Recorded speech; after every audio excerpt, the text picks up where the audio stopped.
Hello my friends.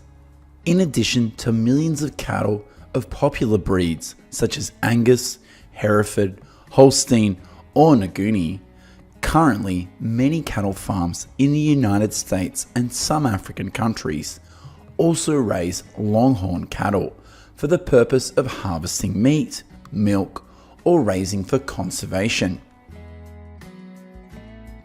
In recent years, the most famous Longhorn cattle breeds can be mentioned as the Ankole cattle or Texas Longhorn. In addition, the English Longhorn is also a well-known and popular Longhorn cattle breed in the north of the United Kingdom. From the Great Plains of the United States to the tribal lands of Africa, Longhorn cattle symbolize resilience, great adaptability, and timeless beauty.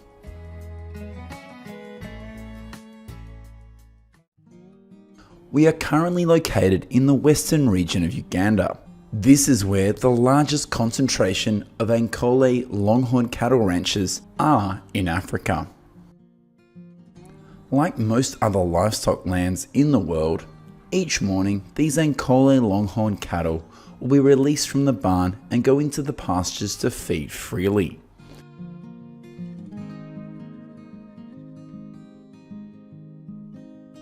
It is estimated that there are currently nearly 7.3 million Ankole cattle raised in Africa, and they are mainly distributed in East Africa, especially countries such as Uganda, Rwanda, or Kenya, where they are of cultural and economic importance.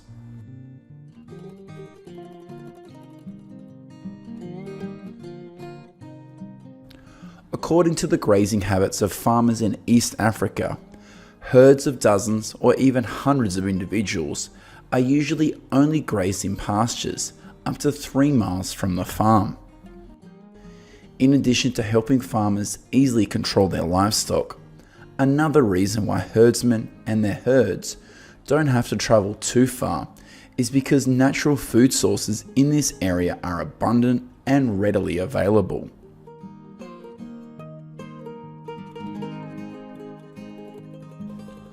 Although the Ankole is a culturally well-loved cattle breed in Africa, the Ankole is not the continent's most popular cattle breed. For decades, the Zebu has always been the most popular cattle breed raised in Africa. It is estimated that at present, the number of Zebu cattle in Africa may be more than 300 million individuals.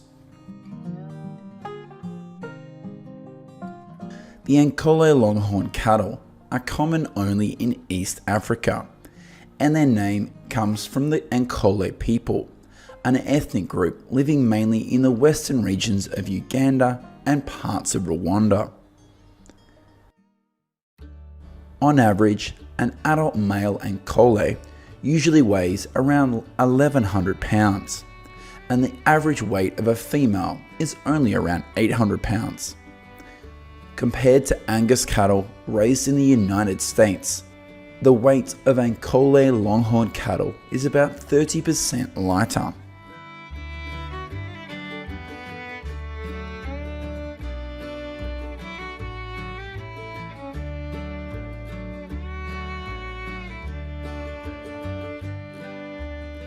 In the grazing pastures of Uganda, farmers often store water for their livestock by building rainwater tanks or digging small canals to channel water.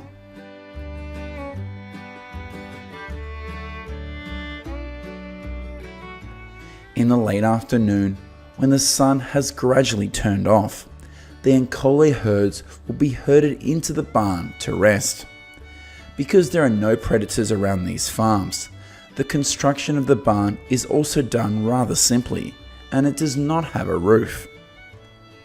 Most herders here just need a place to gather their herds close to where they live.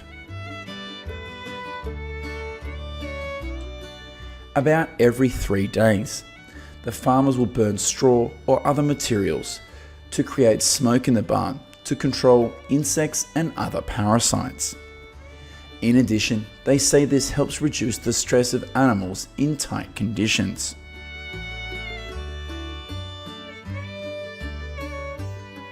When the Ankole Longhorn cattle are eligible for meat production, they are taken to cattle markets and then sold to slaughterhouses. It is estimated that 2.7 million Ankole Longhorn cattle are slaughtered each year for their meat. More than 60% of these cattle are raised in the western regions of Uganda. We say goodbye to the plains of Africa now. We will go to several states in the United States to see how farmers here raise tens of thousands of Texas Longhorn cattle. According to USDA statistics, by the end of 2022, there were about 273,000 Texas Longhorn cattle being raised in the United States. And of course, many of these cattle are raised on farms in, you guessed it, Texas.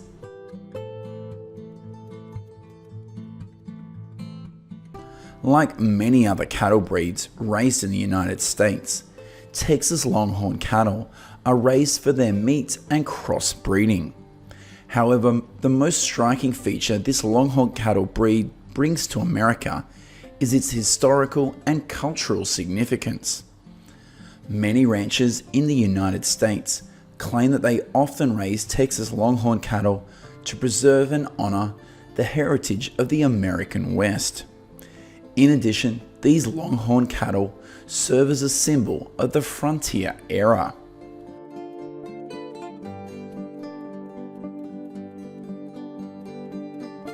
Only about 45,000 Texas Longhorn cattle are slaughtered in the United States each year, and meat extraction is only performed on the mature cattle. All calves of this breed are kept until they are at least 18 months old.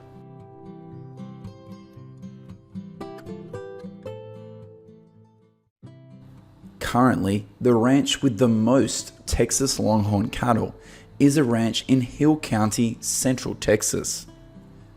This ranch has about 420 Longhorn cattle, and each year between 100 and 130 of these Texas Longhorns are sold for meat production and for entertainment or exhibition purposes.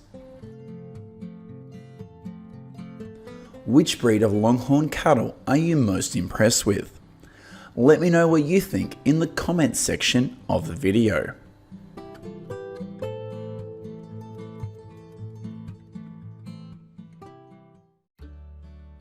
Hello my friends.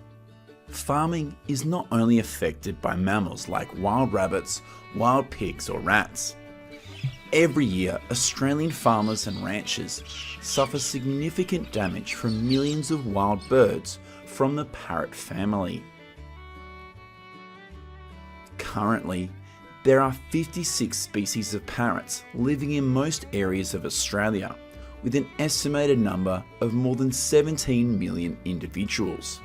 Among them are the galah cockatoo, the sulphur-crested cockatoo, a rainbow lorikeet, and the budgerigar, and these are some of the most popular parrot breeds on the continent. There are flocks of parrots that number in the dozens and even hundreds, and they can appear where you live. In addition to making annoying noises, they can also harm crops such as grain crops, fruit trees, and nut trees. In addition, parrots can also nest in inappropriate places, like the recesses of your roof. Having dozens of parrots in your backyard also causes pollution due to the hundreds of piles of droppings they leave behind. These are galah cockatoos. They are believed to be the most numerous of all parrots living on mainland Australia. In the wild, the galah is found in a wide variety of habitats, from arid hinterlands to wooded areas. In addition, this bird is also commonly seen in urban and suburban areas of cities. This is a cattle ranch in Maranoa County, southwest Queensland. Around this area is also a home to a flock of galah cockatoos, with a number of nearly 300. Galahs often have a habit of eating grass and nuts. Each day, hundreds of galahs often fly to this farm in search of water and food. Unfortunately, this is usually used for livestock and includes corn as well as some other seeds. The appearance of these noisy birds causes a lot of discomfort to the people working on this cattle farm. They not only appear around cattle and poultry farms though. Galahs also frequently form large flocks and fly to fields of wheat or barley to feed. Galahs are often attracted to crops that are in the milk or past stage. As soon as the seeding process is completed, these noisy birds may emerge to eat some kind of seed. Imagine what happens when you have a field of wheat ready to be harvested, when suddenly hundreds of galahs come from nowhere to enjoy a free meal on your dime.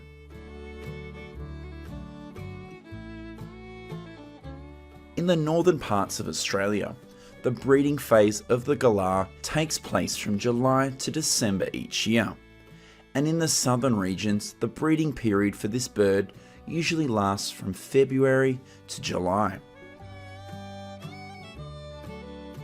During each breeding season of a cockatoo pair, usually only 2 to 3 eggs are successfully hatched. However, once a young bird is an adult, they can live up to 25 years in the wild, or up to 70 years when kept as pets. If you start keeping a galah as a pet right now, chances are you'll be the one to say goodbye to this world sooner than your pet. It is estimated that there are more than 4 million galahs living in the entire territory of Australia. Each year, this noisy bird costs Australian grain farmers about $173 million in damage to their crops. To control the population of galahs, some localities in Australia have used measures such as culling or trapping. All controls must be in place in accordance with Australian wildlife laws to ensure that these birds are treated humanely. It is estimated that adopting measures to control the galahs cost the Australian government nearly $4 million a year. If you are an Australian, like me, tell us what negative impact the galahs have had on your life.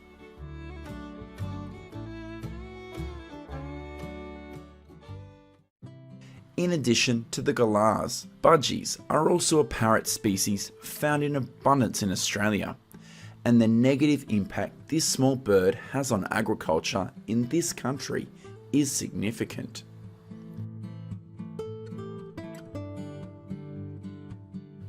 In the wild, budgies usually live in flocks of about 100 individuals. However, the number of budgies in the flock can increase to several thousand after the rainy season ends. The reason for the rapid increase in the number of budgies in a flock after the rainy season is at this time the rapid growth of vegetation provides more food and nesting material. As a small bird that lives in flocks, budgies have always been considered the favourite prey of birds of prey, such as falcons. In most areas of Australia, in the places where budgies live, are also home to flocks of falcons. However, with an estimated population of nearly 5 million, the impact of birds of prey on the number of budgies in Australia is negligible.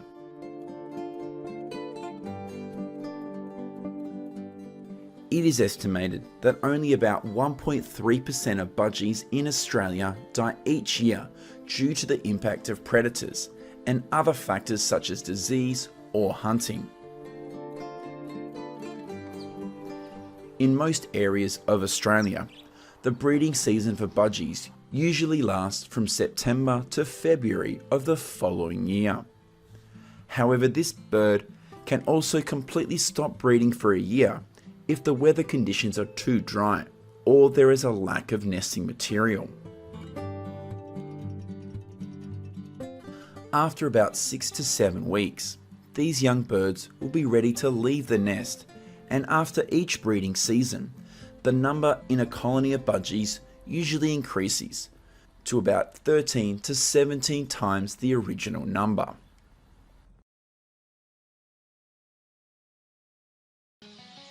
Like most other parrot species in Australia, budgies also have a habit of eating nuts and grains. A flock of parrots with hundreds or even thousands of them will cause significant damage to fields of wheat or sorghum that are about to enter the harvest period. In addition, fruit farms such as bananas or mangoes are also a favourite place for a flock of budgies. In the wild, adult budgies need to drink water at least 7 times per day. Therefore, small water holes in arid regions of Australia are often the place where you can easily see the appearance of these small birds.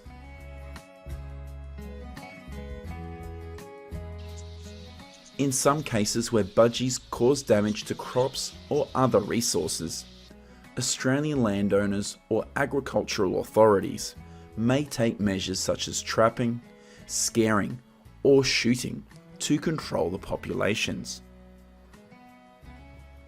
Overall, the impact of millions of parrots in Australia on agriculture is quite significant, especially on small farms. However, compared with other pests such as feral pigs or wild rabbits, the impact of parrots in Australia on agriculture is only a very, very small part.